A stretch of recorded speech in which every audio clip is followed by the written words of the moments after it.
The stars looked cold and distant through the observation window. Captain Ji-won Park stood on the bridge of the indomitable dawn, watching the empty space ahead. Her ship was alone in this part of the galaxy. They were far from Earth, far from any human colony. This was the Velcor Expanse, a region of space that belonged to someone else. The Thalvex sovereignty claimed this territory. They were an old race, much older than humanity. Their empire stretched across 47 star systems. They had been traveling between stars for thousands of years, while humans had only learned to do it 200 years ago. The Thalvex thought they knew everything about the galaxy. They thought they were the strongest. Captain Park was not worried. She had her orders. The human government wanted to explore this region, to see if trade was possible with the Thalvex. Her ship was here on a peaceful mission, but the indomitable Dawn was ready for anything. That was the human way. Always ready. Always prepared. Commander Minho Kang walked over to her. He was her tactical officer, the man who handled weapons and combat plans. He looked at the screen showing the space around them. "Captain, we have contacts," he said quietly. 3 ships, big ones. "They are moving toward us," Park nodded. She had expected this. The Thalvex would not let a strange ship enter their space without checking it. That was normal. Any smart species would do the same. "Keep our weapons systems on standby," she said. "But do not target them. We are here in peace." The 3 alien ships appeared on the main screen. They were beautiful in a way, long and elegant with smooth curves. They looked like they were designed by artists, not engineers. Each ship was much larger than the indomitable Dawn. They moved into position surrounding the human vessel. It was a classic military formation. They were showing their strength. Lieutenant Haeun Choi, the youngest officer on the bridge, looked nervous. She was in charge of the weapon systems. Her hands moved over her console, checking everything. "Captain," she said, "their weapons are active. They are scanning us." A communication signal came through. The main screen changed to show an alien face. The Thalvex looked different from humans. Their skin was pale blue, almost white. They had large eyes, completely black.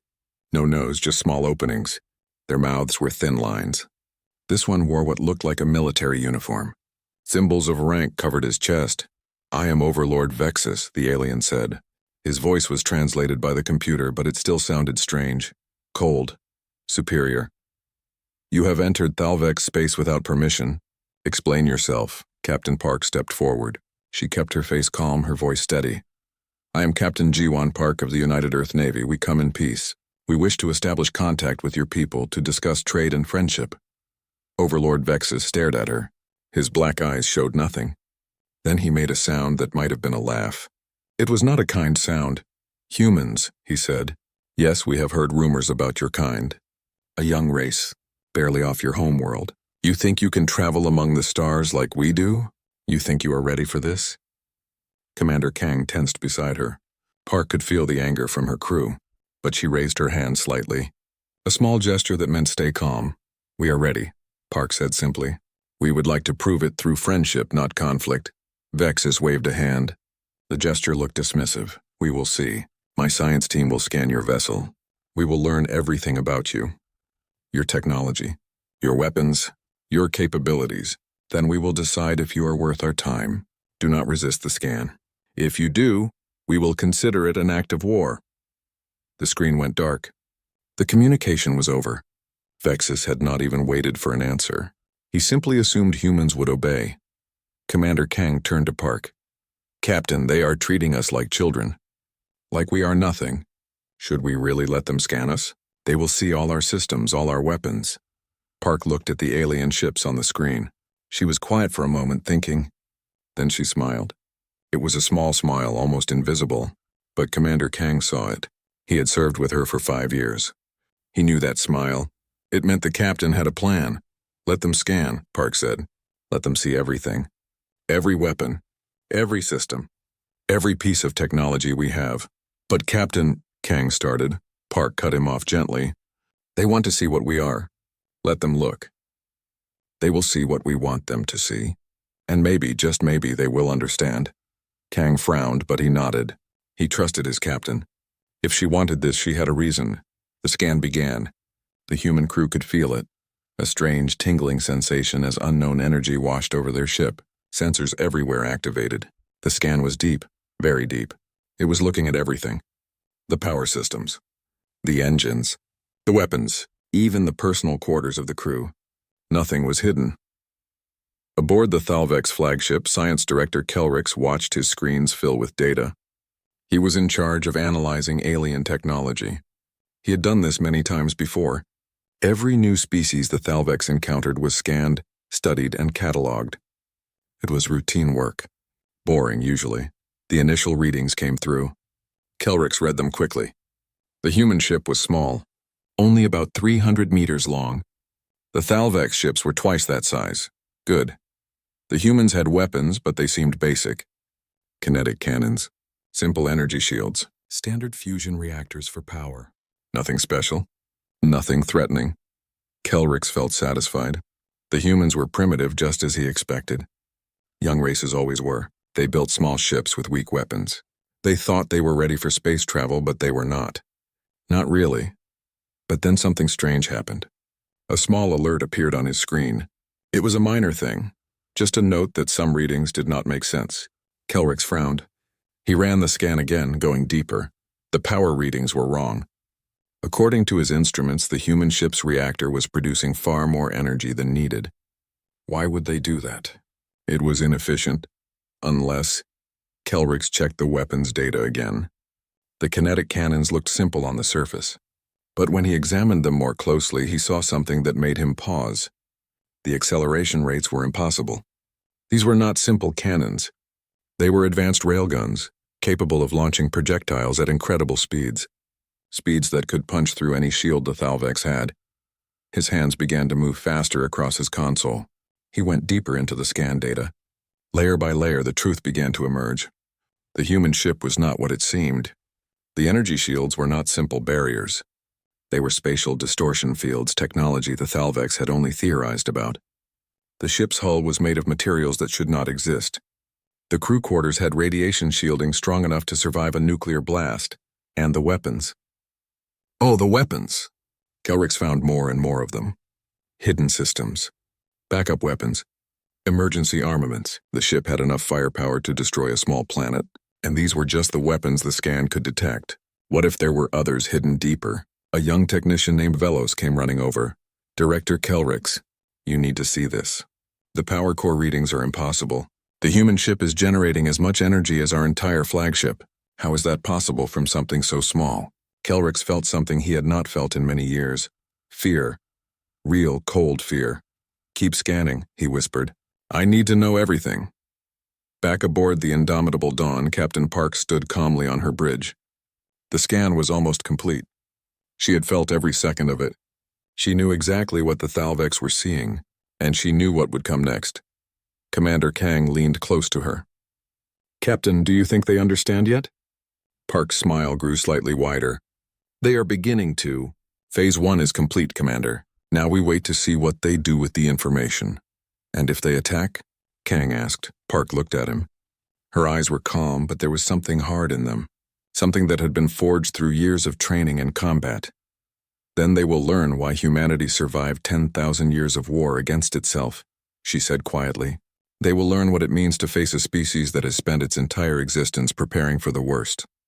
The scan completed. A chime sounded on the bridge. Lieutenant Choi looked up from her console. Captain, the Thalvex have stopped scanning. They are doing nothing. Just sitting there, Park nodded. She understood.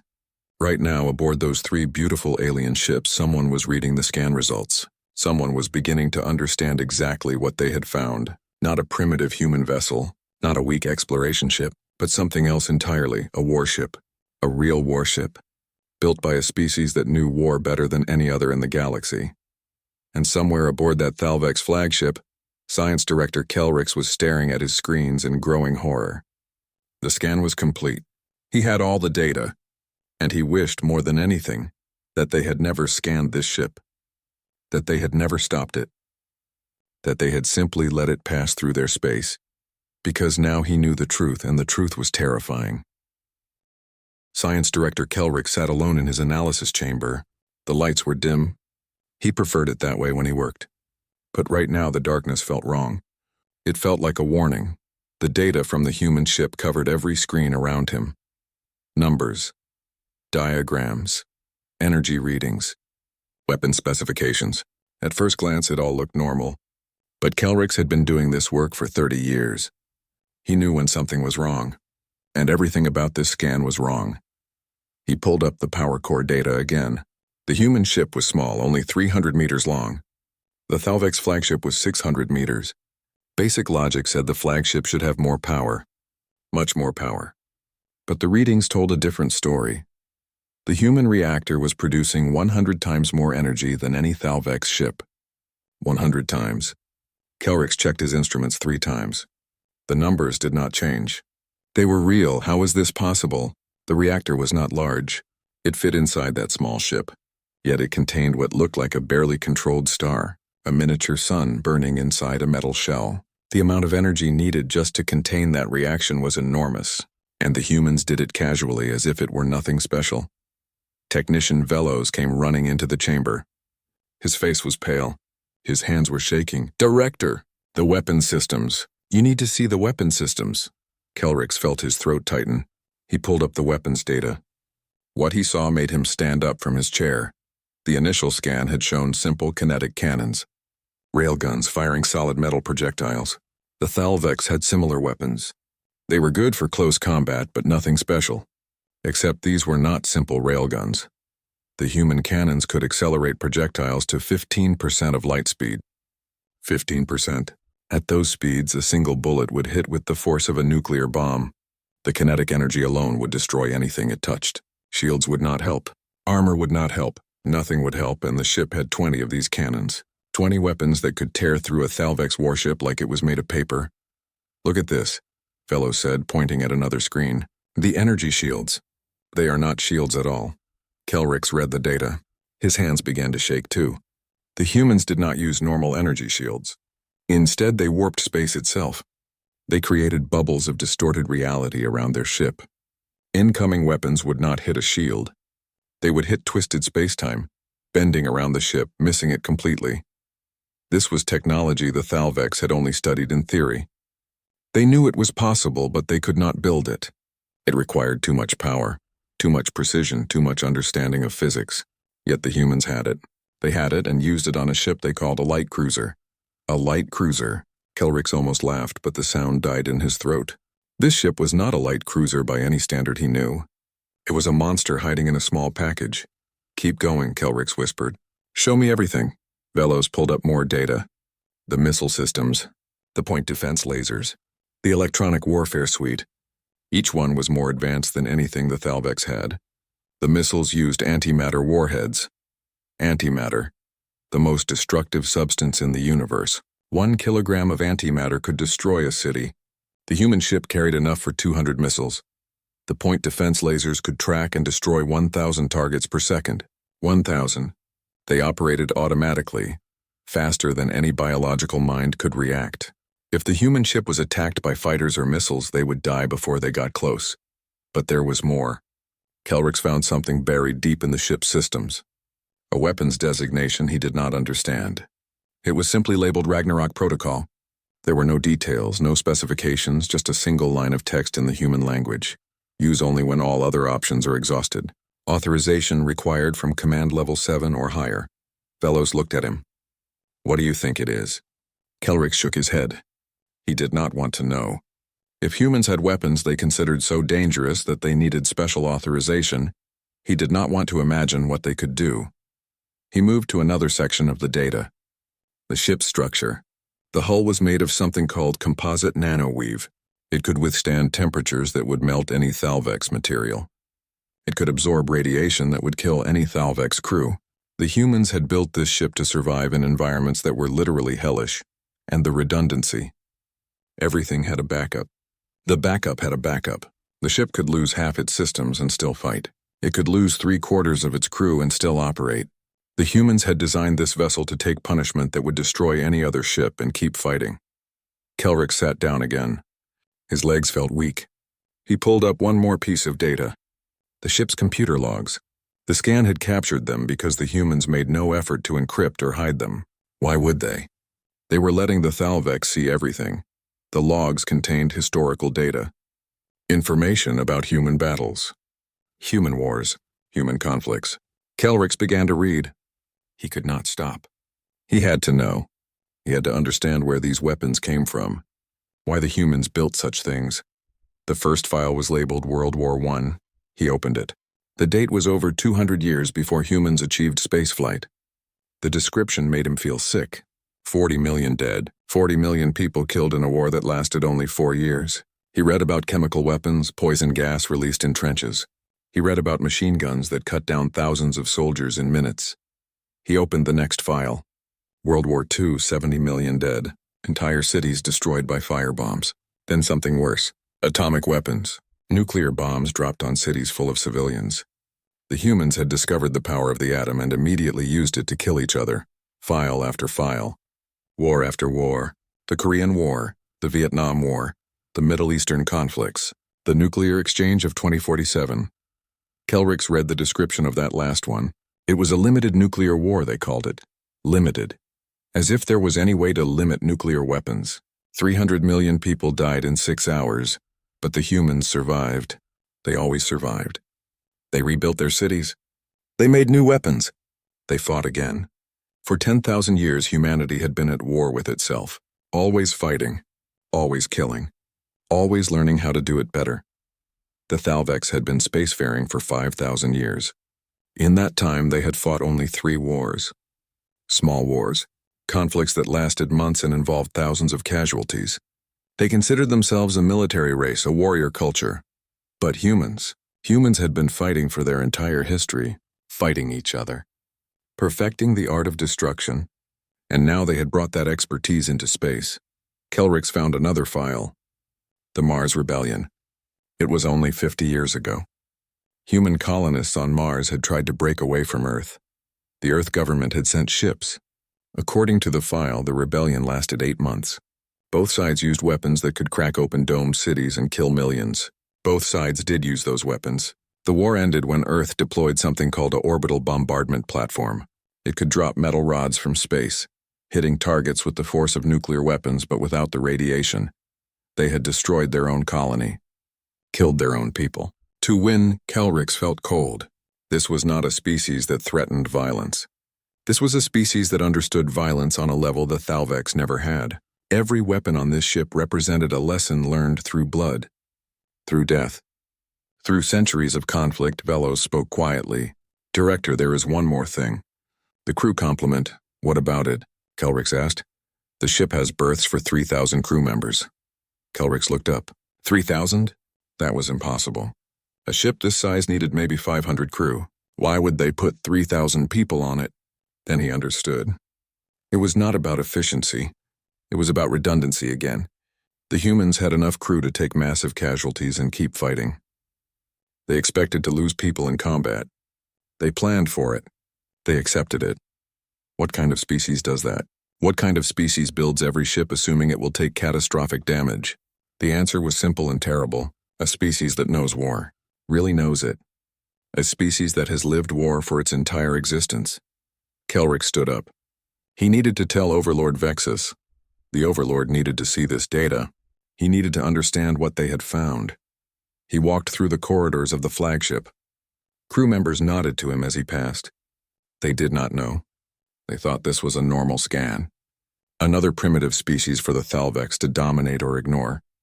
But Kelrix knew better. The humans were not primitive. They were not weak. They were something the galaxy had never seen before. A race that combined advanced technology with ancient warfare. A civilization that could build wonders and horrors with equal skill. He reached the command center.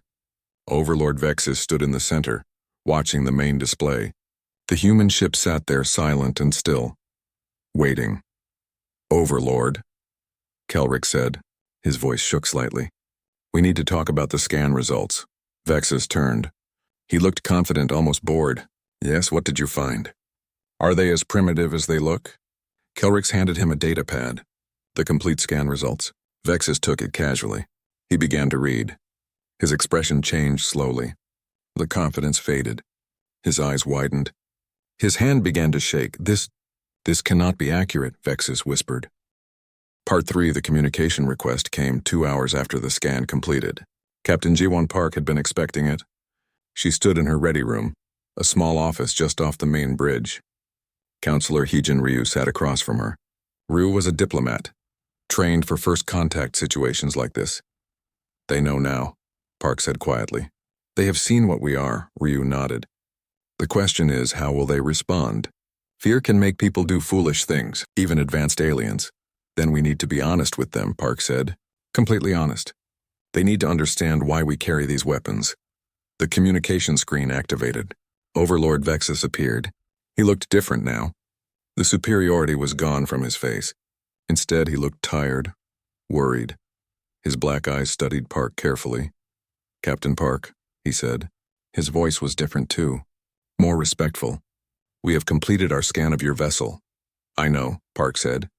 You have questions. It was not really a question from Park, it was a statement. Vexus stared at her for a long moment. Then he spoke. Why? Why does your species build such weapons? Your ship carries enough firepower to destroy our entire fleet. To destroy a planet? Why? Park took a breath. This was the moment. Everything depended on what she said next. Because we know what happens when you are not prepared, she said simply. We learned that lesson through blood, through fire, through the deaths of billions. Would you like to see our history, Overlord? Would you like to understand where we come from?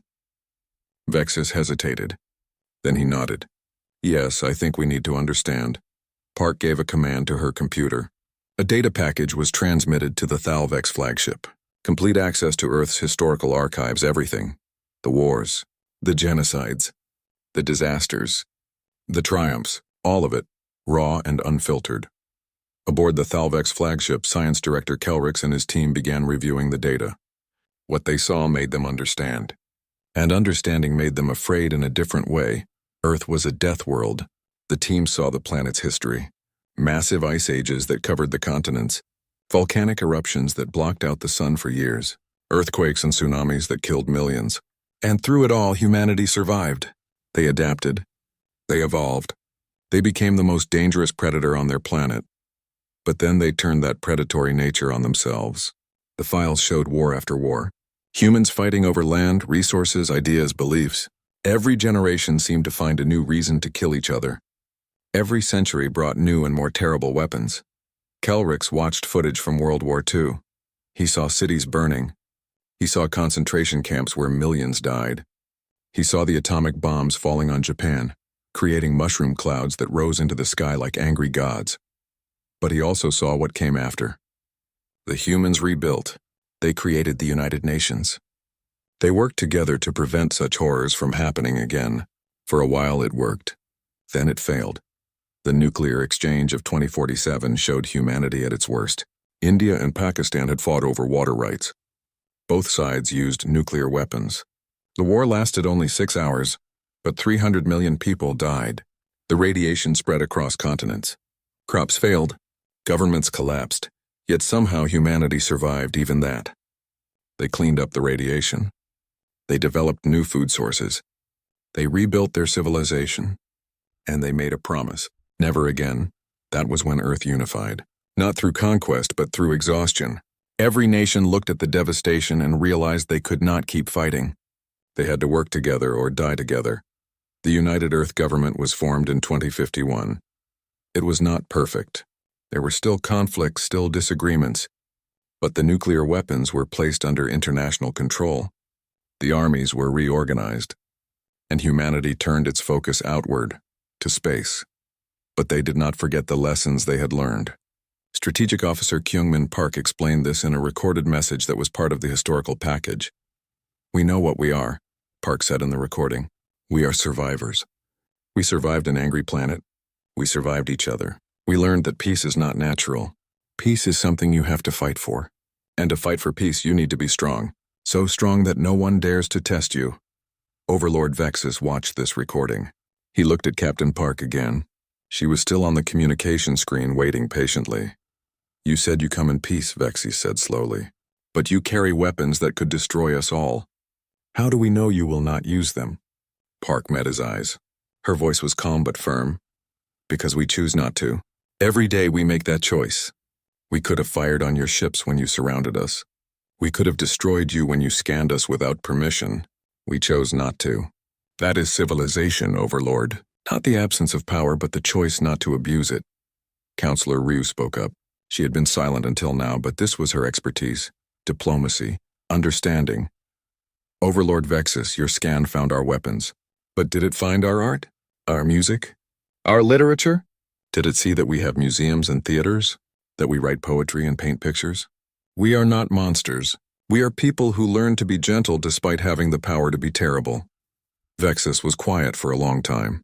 Behind him, Science Director Kelrix was reading more of the human files. He found something and brought it to Vexus. They spoke in their own language, too quiet for the translator to catch. Then Vexus turned back to the screen. My science director tells me something interesting, Vexus said. You have 3,000 ships like this one. 3,000 warships, each capable of destroying fleets. Yet in the past 50 years, you have not used them in conquest. You explored. You colonized empty worlds. You sought out other species for trade and friendship. Why? Admiral Doyen Huang appeared on the screen beside Captain Park. He was the Fleet Admiral of the United Earth Navy, appearing via holographic link from Earth. His presence showed how seriously humanity was taking this conversation. Because we learned, Huang said. His voice was deep and carried the weight of authority. We learned that conquest is empty. Victory through force is temporary, but friendship, trade, cooperation, these things last. We build these ships not to conquer, but to protect, to defend, to ensure that when we extend our hand in friendship, no one mistakes it for weakness. High Counselor Threxus joined the communication from the Thalvex homeworld. He was the senior diplomatic authority for the sovereignty. His appearance meant the Thalvex government was now involved. Admiral Huang, Threxus said, what are humanity's intentions toward the Thalvex sovereignty? Huang did not hesitate. His answer was clear and direct. Peace, trade, cultural exchange. We would like to establish embassies. We would like to learn from you and teach you what we know.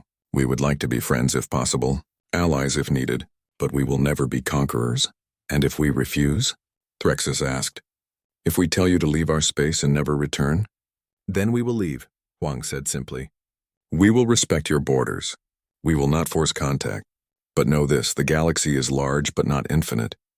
Eventually all civilizations meet. It is better to meet as friends than as strangers. Threxus looked at Overlord Vexus. The two Thalvex leaders had a silent conversation, their eyes meeting across the light years. Finally, Threxus spoke again. We need time to discuss this with our government. Your Captain Park and her ship may remain in this location. We guarantee their safety while we deliberate. That is acceptable, Huang said. We will wait. The communication ended. Captain Park stood alone in her ready room again. Counselor Ryu looked at her. Do you think they will accept us? Ryu asked. Park walked to the window. She looked out at the stars, at the 3 Thalvex ships still surrounding them. They had not moved. They were watching, waiting. I do not know, Park said honestly. They are afraid of us. That is understandable. We would be afraid too if we found a species like ours. But fear can lead to understanding. If they are wise, they will see that we are not their enemy. We are simply a species that learned hard lessons and wants to avoid teaching them to others. Aboard the Thalvex flagship, a heated debate was taking place. Some military officers wanted to attack immediately, before more human ships arrived. Others argued for isolation, closing the borders and having nothing to do with humanity. But Science Director Kelrick spoke up with a different perspective.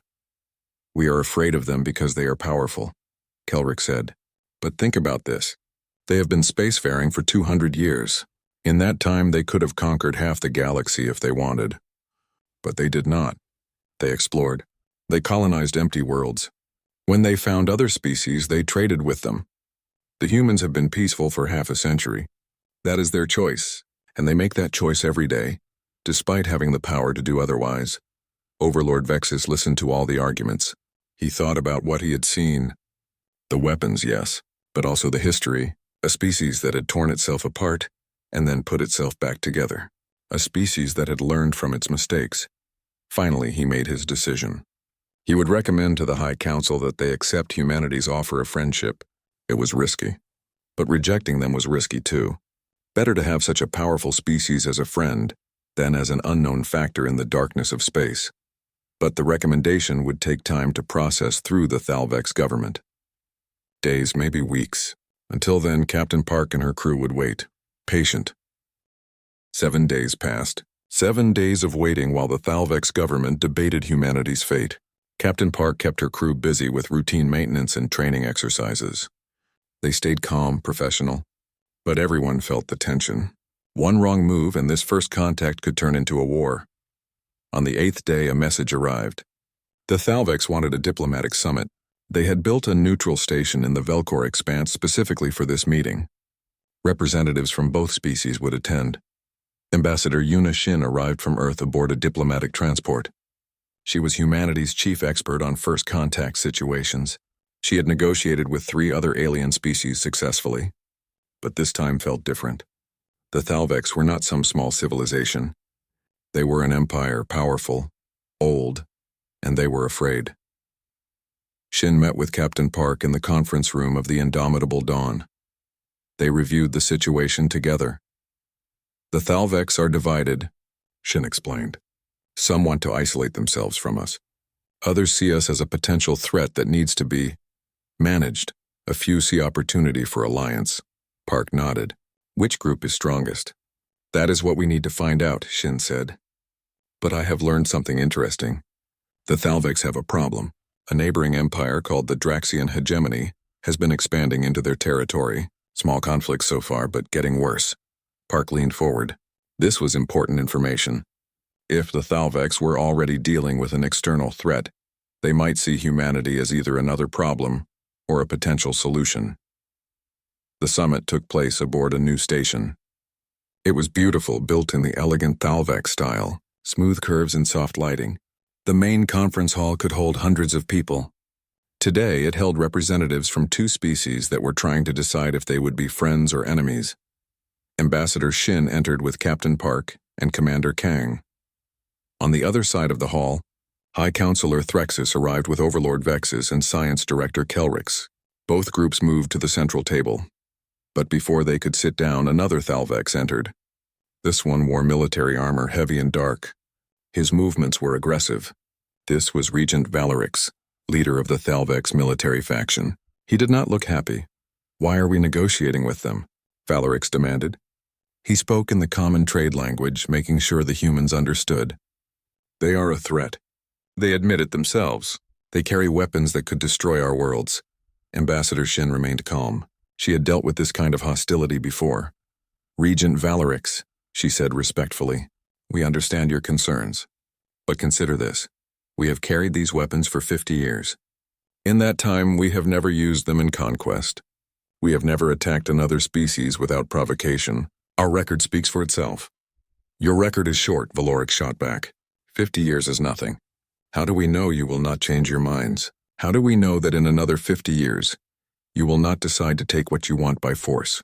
Captain Park stood up. She had not planned to speak, but she felt she needed to. You cannot know, she said bluntly. You can never know what any species will do in the future, but you can judge them by their actions in the present. Right now we are here talking, negotiating. We could have come with a fleet. We came with 1 ship. We could have made demands. Instead, we made an offer of friendship.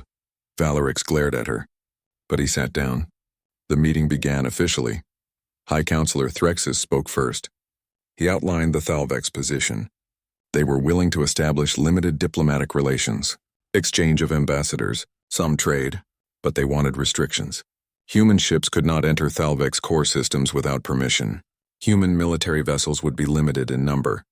Ambassador Shin listened carefully. Then she responded. We can accept most of these terms, she said. We respect your desire for security. We would ask for similar restrictions on Thalvex ships entering human space. Fair is fair, Threxus nodded. This was acceptable. The negotiations continued. Trade agreements, cultural exchange programs, scientific cooperation. Both sides made concessions. Both sides found common ground. Then Ensign Taeyang-o, who was monitoring communications aboard the Indomitable Dawn, detected something. Encrypted Thalvex military transmissions. He broke the encryption easily. What he found made him immediately contact Captain Park. Park received the message on a small device hidden in her uniform. She read it quickly. Then she looked at Ambassador Shin and gave a subtle signal. They needed to take a break. Shin called for a recess. Perhaps we could all use a short break to consider what has been discussed so far. The Thalvex agreed. Both delegations moved to separate chambers. Once alone, Park showed Shin the message. The Draxian hegemony has attacked a Thalvex colony, Park said. 3 hours ago, a border world called Colony 7. 12 Draxian warships against 3 Thalvex defenders. The colony is being bombarded, Shin frowned. Why have the Thalvex not mentioned this? Pride, Commander Kang said. He had come with them to the private chamber. They do not want to appear weak in front of us. They are afraid we will see this as an opportunity to take advantage. Shin thought for a moment. Then she made a decision that would change everything. We need to offer help, she said, right now. Before they ask for it, this is our chance to prove we mean what we say about friendship. That could be seen as an insult, Park warned. Offering help when they have not asked might wound their pride even more. Or, Shin said slowly, it could be seen as what true friends do. They help without being asked. They see a need and they act. They returned to the conference hall. The Thalvex were already there, waiting. Ambassador Shin stood up before anyone else could speak. High Counselor Threxus, she said, we have become aware of an attack on one of your colony worlds. Colony 7, we would like to offer assistance. The silence in the room was absolute. Every Thalvex stared at her. Threxus looked shocked. Valorix looked angry. Overlord Vexus looked confused. How do you know about that? Valorix demanded. That information is classified. We monitor communications, Shin said honestly, for our own security. But that is not important right now. What is important is that your people are dying. 3 million civilians on that colony. Captain Park and the Indomitable Dawn can be there in 6 hours. We can help defend the colony until your reinforcements arrive. Valorix stood up. You want us to trust you with our people? To let your warship into our space during a crisis? But High Counselor Threxus held up a hand stopping Valorix. The old counselor looked at Ambassador Shin with his black eyes. He was silent for a long time, thinking. Finally, he spoke. Yes, Threxus said. We accept your offer. Captain Park, you have permission to proceed to Colony 7 and render assistance. Valorix looked betrayed. High Counselor, this is madness. No, Threxus said quietly. This is trust. They offer help when we have not asked. They risk their ship and their lives for our people. If we refuse, we are cowards. If we accept, we take the first step toward true alliance. Captain Park stood. She saluted the Thalvex Council in the human military style. We will not let you down, she said. You have my word. She turned and left the conference hall at a run. Commander Kang was right behind her. They needed to reach the Indomitable Dawn immediately. There was no time to waste. Overlord Vexus stood and walked over to Threxus. You are gambling with 3 million lives, he said quietly. No, Threxus said. I am betting on something I saw in that human captain's eyes. Honor, duty, the same things we value. She will fight for our people as if they were her own. I am certain of it. Science Director Kelrick stepped forward. He had been quiet during the meeting, but now he spoke. I have studied their history, Kelrick said. The humans have a saying. Actions speak louder than words. They are about to show us what their words of friendship truly mean. The Indomitable Dawn powered up its engines. The crew moved to battle stations with practiced efficiency. They had trained for this. They had hoped it would not be necessary, but they were ready. Captain Park stood on her bridge looking at the tactical display. Colony 7 was 6 hours away. 12 enemy ships, 3 million civilians. Impossible odds by any standard. But the Indomitable Dawn was not just any ship. And her crew was not just any crew. They were human. They were prepared. They were ready to show the galaxy what that meant. Commander Kang looked at his captain. All systems ready. The crew is at battle stations. Park nodded. She took a deep breath. Maximum speed, she ordered. We have people to save. The ship jumped to faster than light speed. They were on their way. Humanity's first real test in this new galaxy was about to begin. Aboard the diplomatic station, Ambassador Shin watched the human ship disappear into the darkness. She had made a bold decision. Either it would cement humanity's reputation as trustworthy allies, or it would lead to disaster. There was nothing to do now but wait. And hope. And trust in Captain Park and her crew. The next few hours would determine the future of human-Thalvex relations. Would humanity prove itself worthy of trust, or would the Thalvex learn that their fears were justified? Soon everyone would have their answer. Colony 7 burned. From space, Captain Park could see the fires spreading across the planet's surface. Cities were being destroyed. The Draxian warships hung in orbit like vultures, raining death down on the helpless colony below. The 3 Thalvex defense ships were trying to fight back, but they were outnumbered 4-1. As Park watched, one of the Thalvex ships exploded. Debris scattered into space. 2 defenders left, 12 attackers, and 3 million civilians trapped on the surface. Commander Kang studied the tactical display. "Captain, the Draxian fleet is in a standard bombardment formation. They are not expecting an attack. They think they have already won." Park looked at her crew. They were ready. They had been training for combat their entire careers. But this was different. This was not a simulation. Real people were dying down there. People who were not even human. People who had just met humanity a week ago. But that did not matter. When you make a promise, you keep it. That was the human way. "All hands battle stations," Park ordered. "Weapons free. We are engaging the enemy fleet." The indomitable Dawn dropped out of faster-than-light speed directly into the combat zone.